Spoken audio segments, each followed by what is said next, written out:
आज के इस कार्यक्रम के मुख्य अतिथि हमारे युवा सांसद श्री चंदन चौहान जी,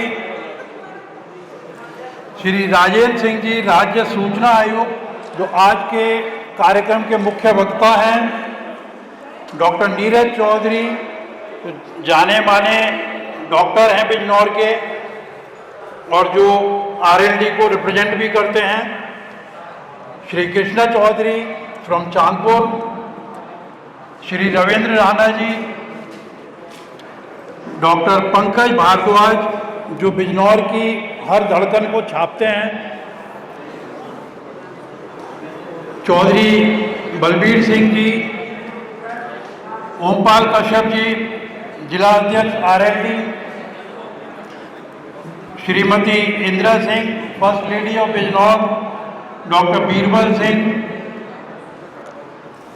सभागार में उपस्थित भाइयों और बहनों, बुजुर्गों, सबसे पहले मैं उपस्थित भाइयों बहनों का धन्यवाद देता हूं कि वो चौधरी चरण सिंह जी के इस कार्यक्रम में इतनी गर्मी होने के बावजूद भी इतनी बड़ी संख्या में उपस्थित हुए हैं। इस कार्यक्रम के आयोजक भाई सुरेश आर्या साधुवाद के पात्र हैं। इतनी मेहनत करके उन्होंने इस कार्यक्रम का आयोजन किया है और मेधावी छात्र और खिलाड़ियों को सम्मानित करने का कार्यक्रम भी आज किया जाएगा। ये आज हम सभी लोग चौधरी चरण सिंह जी को याद करने के लिए यहाँ उपस्थित हुए हैं। मैं ये बताना चाहूँगा, चरण सिंह जी एक व्यक्ति नहीं थे, वो एक विचारधारा थे, एक इंस्टीट्यूशन थे और उसको आज भी चौधरी अजीत सिंह ने आगे बढ़ाया, फिर जयंत चौधरी जी उस विचारधारा को आगे बढ़ा रहे हैं और आप सब लोग जो यहाँ उपस्थित हैं, आप सब चौधरी जी की विचारधारा को आगे बढ़ा रहे हैं।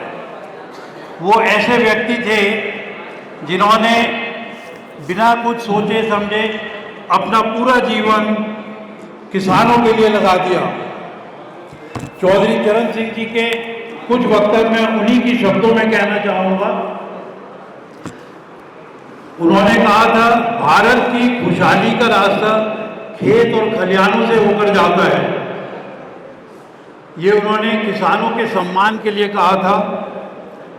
किसान केवल अन्नदाता ही नहीं, राष्ट्र की शक्ति का आधार है। जब तक गांव मजबूत नहीं होगा, राष्ट्र मजबूत नहीं हो सकता। ये उन्हीं के वक्तव्य हैं जो उन्होंने समय समय पे दिए और जिनका हम सभी लोग अनुसरण करते हैं। देश की आर्थिक उन्नति का वास्तविक आधार कृषि और किसान है। मैं उस भारत का सपना देखता हूँ जहाँ किसान सम्मान के साथ जीवित रह सके। चौधरी चरण सिंह जी का मानना था कि भारत की आत्मा गांव में बसती है। उन्होंने किसानों के लिए बहुत सारे कार्य किए, जैसा मेरे से पूर्व वक्ताओं ने भी बताया। सबसे बड़ा उनका जो योगदान था किसानों के लिए, जमींदारी उन्मूलन कानून जो लाए थे उत्तर प्रदेश में, वो चौधरी चरण सिंह जी की देन था, जिसकी वजह से खेत जोतने वाला खेत का मालिक बन सका। उससे पहले सभी किसानों की स्थिति मजदूरों जैसी होती थी। जो सारा जुताई करनी होती थी वो किसान करता था और जो पैसा जाता था वो जमींदार को जाता था। उस स्थिति से चौधरी साहब ने किसानों को निकाला और किसानों को इज्जत देने का समाज में और सरकार में उनकी रेस्पेक्ट बढ़ाने का कार्य किया। ये तभी संभव हो सका जब जमींदारा उन्मूलन कानून को उत्तर प्रदेश में लागू किया गया। वो आज तक भी लागू है और आज सब किसान अपनी ज़मीन के मालिक हैं। ये बहुत बड़ा कदम था। जो एमएसपी आप लोग को मिलता है, आप मिनिमम सपोर्ट प्राइस किसान की फसल का, वो भी हमारे चौधरी साहब की देन था, जो अब पूरे भारतवर्ष में लागू है और भारत में सभी को एमएसपी पे अपनी फसल बेचने का अधिकार है। शिक्षा के क्षेत्र में भी चौधरी साहब का बहुत बड़ा योगदान रहा है। वो खुद एक बहुत अनुभवी वकील थे, शिक्षक थे, किसान थे। उन्होंने बहुत सारी पुस्तकें लिखी हैं, जैसा अभी माननीय सांसद जी ने बताया, शिष्टाचार उन्होंने लिखी है। मैंने उस पुस्तक को खुद भी पढ़ा है, मुझे सौभाग्य प्राप्त हुआ। और मैं बिजनौर वासियों को कहना चाहूँगा, हमारे बीआईटी की लाइब्रेरी में चौधरी साहब की सभी पुस्तकें अवेलेबल हैं। आप सब आमंत्रित हैं कि आप बीआईटी आएँ और चौधरी साहब के पुस्तकों से फ़ायदा उठा सकें। मैं आपको एक छोटा सा उदाहरण बताऊंगा। किसानों को और मजदूरों को उनकी आवाज़ उठाने के लिए जब चौधरी साहब गृह मंत्री थे तो आम किसान का भेष करके वो थाने में जाते थे एफआईआर लिखवाने। उस ज़माने में गरीब किसान की एफआईआर थाने में लिखना बड़ी बात होती थी। आज तो आप फिर भी अपने एमएलए एमपी के पास पहुंच जाते हैं और आपकी कुछ सुनवाई हो जाती है। उस ज़माने में ये बहुत डिफ़िकल्ट था।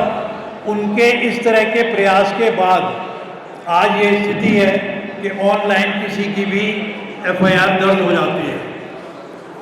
तो ये हमारे चौधरी साहब का एक उदाहरण था कि उन्होंने किस तरह आम किसान की आवाज़ को सरकार तक पहुंचाया। तो हमें उनका ऋणी है, हम सब उन्हीं के ऋणी हैं और उनकी विचारधारा को युवा पीढ़ी को हमें आगे देना है, ये हमारा कर्तव्य है। हम सब अपने युवा पीढ़ी को उनकी विचारधारा के बारे में बताएं, तभी किसानों का और मजदूरों का भला हो पाएगा।